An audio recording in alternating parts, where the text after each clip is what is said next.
Hey guys, this is John and I'm playing Emanuel in the 15-minute pool on ICC. Let's play d4 against Emanuel.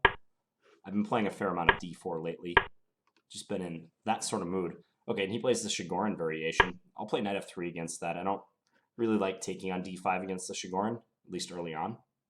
Because after c takes d5, queen takes d5, e3, you do have to know a decent amount of theory after e5, knight c3, bishop b4.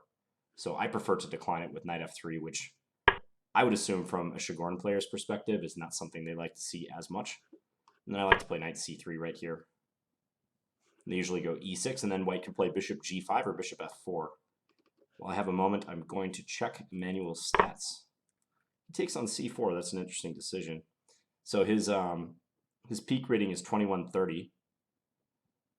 Played decent amount of games and other time controls too. So the capture on c4, I'll probably play d5 in reply to this to inconvenience his knight. I would expect d5, bishop takes f3, after which I can take with my e or my g pawn.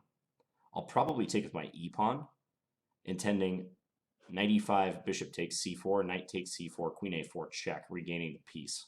So we'll do that. Notice that knight b4 would just be an outright blunder to queen a4 check, forking the knight and the king. So I expect him to take. Now, which way to recapture? Because you can make an argument for g takes or e takes. I believe e takes is the more direct way to play this position.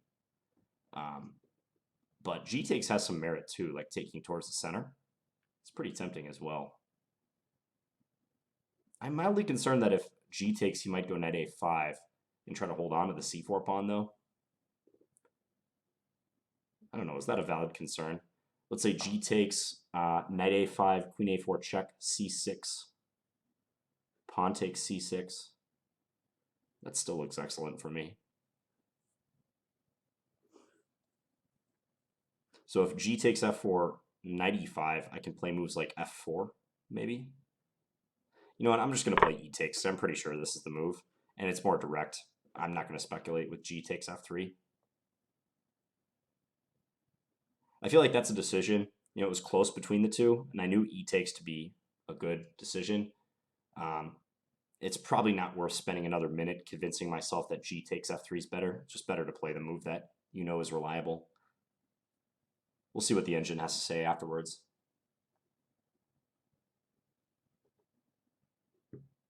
Yeah, and where to go now for him?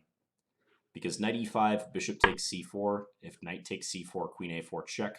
Queen d7, queen takes c4. It already looks pretty good for white. I can also play f4 right now. Knight d3, bishop takes, pawn takes, queen takes. That's possible too.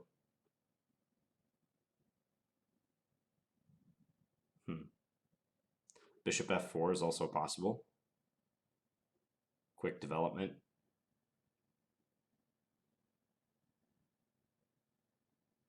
So f4, knight d3, bishop takes, pawn takes, queen takes.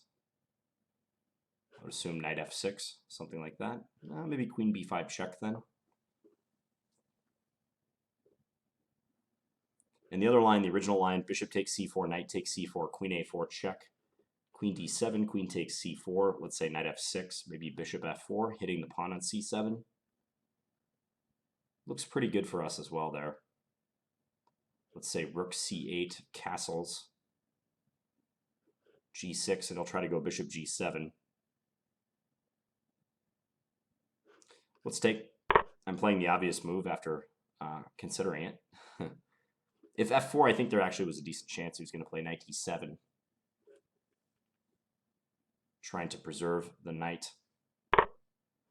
Okay, so now we go check. Queen check.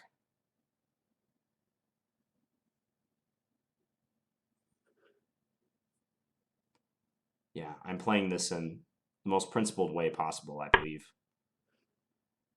Let's take here. A6. Okay, so he's concerned about knight b5. That's pretty clear. I wasn't exactly intending to play that move quite yet, but I could see why he would be concerned about it.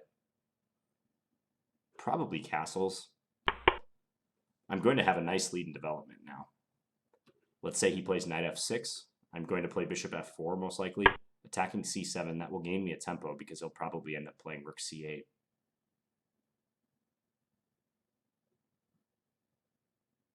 I could play bishop g5 too. That's interesting. So that if g6, I can take on f6.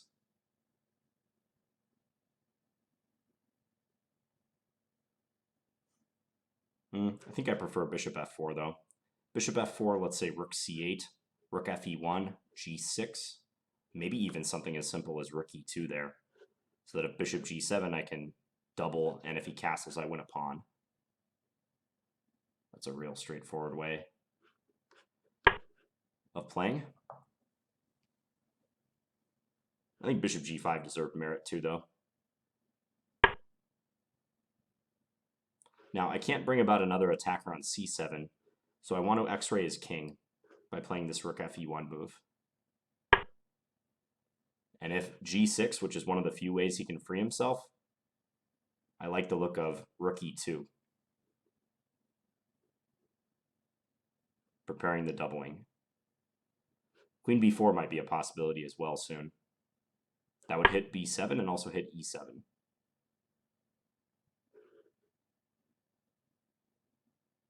Yeah, this seems good, so I'll play it quickly. Rook a d1 would be an autopilot move right there, but rook a d1 doesn't do anything. I think my rooks belong on the e file instead. So he's seemingly letting me proceed with this plan. Knight h5. Wow. He's unafraid of the capture on e7. He says, bring it on. Okay, so if I take on e7 twice, rook takes e7, queen takes e7, rook takes e7, king takes e7, I can take on c7 thereafter. And I've won a pawn, and I've won a point, I should say. And d6 check could be a problem for him. So that's a possible line. Now, do we settle for that? Because I see other tempting stuff. d6 is also a really tempting move in this position. Having in mind the idea d6, c takes d6, then rook takes e7. Because his queen would be overloaded to be trying to defend the rook on c8 and also the e7 point. The only thing I don't like about d6 is that he can maybe play e6 and try to bypass us. So there's that to consider. Queen b4 is another way to play this. But he has bishop f6 if he wants, reinforcing e7. So as it stands, I'm looking at the immediate rook takes e7 and also the d6 move. With d6, I'm considering d6, e6, and whether I can take on e6 or not. It's probably a little bit too crazy. He takes back, I take with my rook, king f8. He's probably escaping.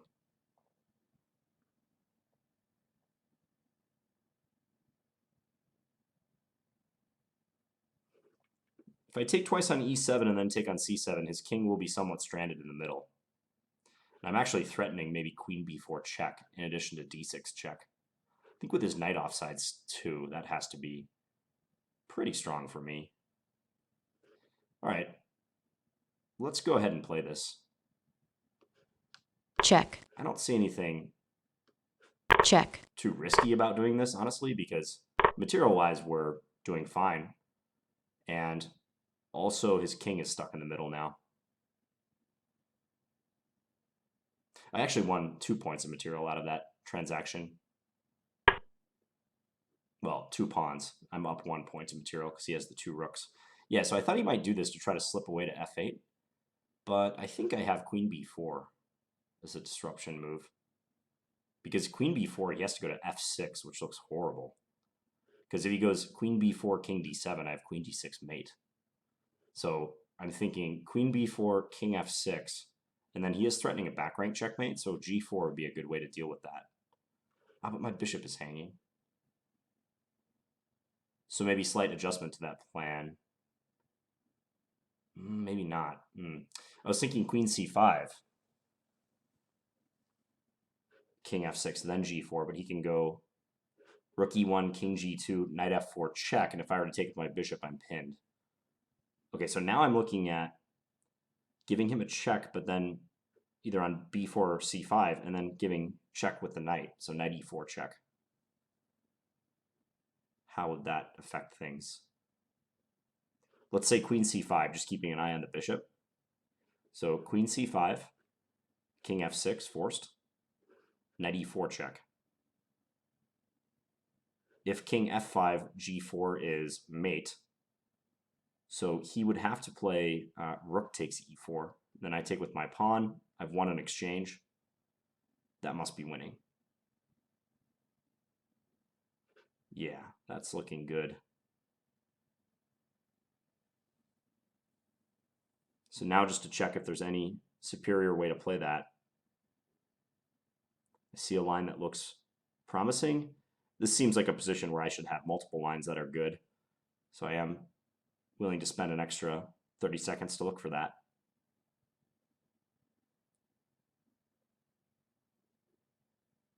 But queen b4 and queen c5 definitely stand out. d6 check, even though king f8, well, he could maybe play king f8, because then if d7, there's rook e1. So I think queen c5 is probably the way to go. Yeah, let's go queen c5. Check. So idea king f6, and then knight e4. He has to play rook takes e4. Well, I was thinking there might also be king f6, queen d6 check. But he can run to g5. Maybe there's an outside chance he can hold that. Whereas I think knight e4 is pretty final. His coordination is just horrible too. Check. Yeah, he's walking into mate now. Checkmate. Okay, so he played very quickly and pretty recklessly. I mean, when he saw me doubling up on the e file, I think he should at least slow down and start thinking about how to deal with that, but he never did that. So let's go back. So we have a Chigorin variation with knight c6. And as I said, I like knight f3 because it sidesteps some of the main lines and the sharpest lines of the Chigorin. On the other hand, c takes d5, queen takes d5, e3, e5, knight c3, bishop here is a principled way to play it. But you have to know a fair amount of stuff, and black gets a lot of activity out of this too because they're putting tremendous pressure on d4. So after knight f3, bishop g4, knight c3, it's probably in his best interest to play e6. And I've had a lot of battles in my 1-minute games, actually, against this Grandmaster Tu Huang. And in those games, I usually play either bishop g4 or bishop f4. And I can't say that I really get like much out of the opening, but I get a small advantage, I would say. It's a comfortable advantage because in a lot of these structures, the knight is just misplaced on c6. It doesn't belong there. Black would much rather have c6 available for the pawn, or they might like to have the pawn in front of the knight. So going back, knight c3, he took on c4. Let's add the engine in here because I was kind of waffling about whether I should, after d5, take with the e-pawn or the g-pawn. I'm reasonably happy with the e-pawn, but this is interesting too. I'm sure it gives white pretty good play as well. And if knight e5, we may not win this pawn as quickly, but yeah, there's moves like queen d4 or pawn f4 to drive away the knight. E takes is a faster way to bring out the pieces, but g takes is enticing as well with that monstrous center. So knight e5, and I just took on c4. The engine prefers bishop f4, which was a move I considered. I had 3 main candidates here. f4, bishop f4, and bishop takes c4. Maybe queen d4 should also be considered somewhat. And I think they're all promising. I think in any case, white's going to be doing much better than black. So bishop takes c4, knight takes, check. Queen a4 check. I know this happens in another line too. I'm probably slightly confusing this with a different line. I don't like a6. I thought that was a pretty slow move to make when he has no pieces out. The engine suggests e5 instead. Because let's say he plays knight f6. I don't think I was going to play this. Maybe I could. I don't know. Maybe I could go after the a7 pawn, but it wasn't really on my radar yet. d5 is weak as well. So he made a lot of committal defensive decisions. Not even defensive decisions. He just made a lot of committal moves over the next like 4 or 5 moves that just culminated in a pretty easy win for white. Castle, now he tries to complete development.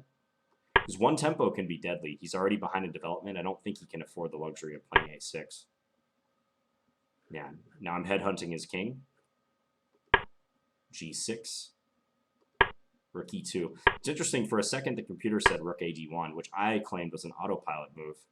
Certainly white's position is still pretty awesome after this, but I think in this position, given that e7 is such a tangible target, it makes sense to be pretty ruthless and direct.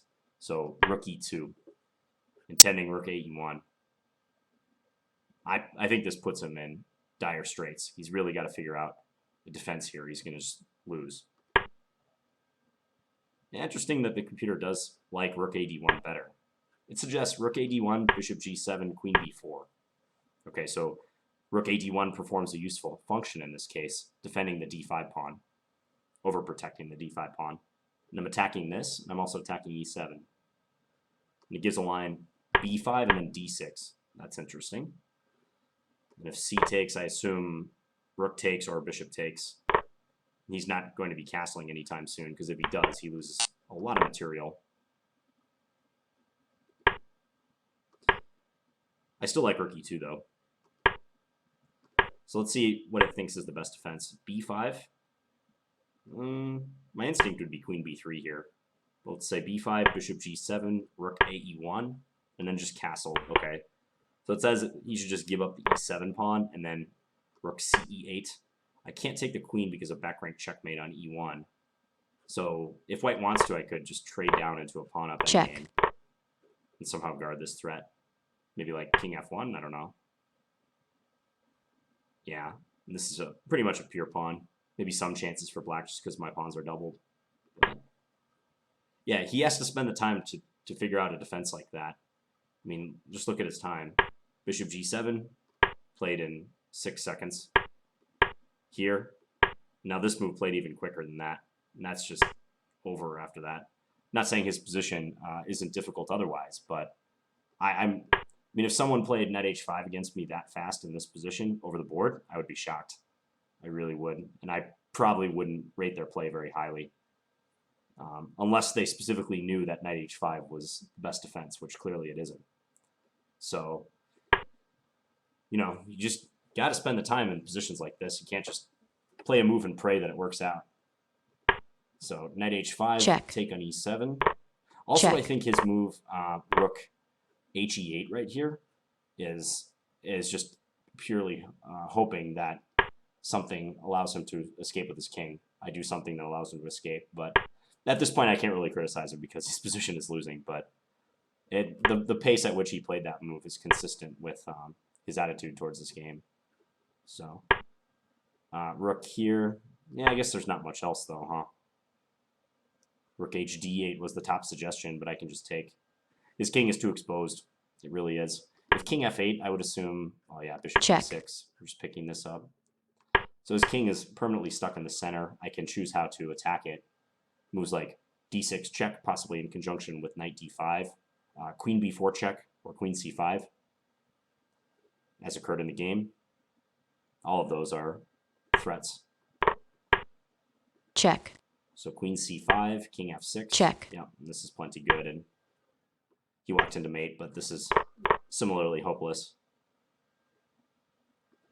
So I think if black's going to make this line work, they must play in this position just e6 and try to play it calmer, like a normal queen's gambit decline, except the knight is on c6.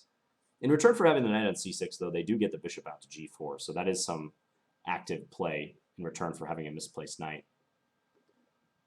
All right, well, I hope you guys enjoyed this video, and I'll be back tomorrow with another standard game. Thanks for watching, guys. Bye.